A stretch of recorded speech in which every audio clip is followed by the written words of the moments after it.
আসসালামু আলাইকুম প্রিয় খামারি ভাইরা। আজকে আমি আমার খামারে ব্যবহার করা কিছু ওষুধ ও সাপোর্টিভ প্রোডাক্ট সম্পর্কে সংক্ষেপে বলবো। এগুলো আমি নিজের অভিজ্ঞতা থেকে ব্যবহার করেছি এবং ভালো ফলাফল পেয়েছি। কৃমির সমস্যার জন্য পেরাভেট অথবা অ্যালবিন যে কোনো একটি ব্যবহার করি।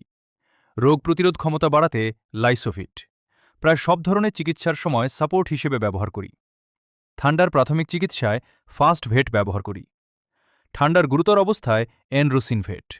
আমার অভিজ্ঞতায় এটি ভালো ফলাফল দেয়। বিভিন্ন ধরনের পায়খানার সমস্যায় অ্যাম্প্রোল ইপিভেট ব্যবহার করি। ক্যালসিয়ামের ঘাটতি পূরণে ক্যালপ্লেক্স ব্যবহার করি। চোখ ফোলা বা পানি পড়লে গ্যাটিসন আইড্রপ ব্যবহার করি। লিভারের সাপোর্টের জন্য লিভাভিট ব্যবহার করি। ছোট বাচ্চার নাভি দ্রুত শুকাতে সিফা ওয়ান ভেট ব্যবহার করি। প্রতিবন্ধী না হওয়ার জন্য থাইবিন ব্যবহার করি। পালক গজানোর সময় ও মোল্টিং পিরিয়ডে zinc B vitamin B complex ব্যবহার করি, যা ভালো কাজে আসে। গুরুত্বপূর্ণ কথা, আমি একজন পশু চিকিৎসক নই।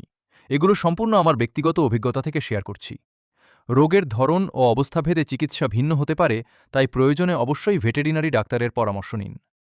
ভিডিওটি ভালো লাগলে শেয়ার করবেন এবং পেজে লাইক দিয়ে সাথে থাকবেন।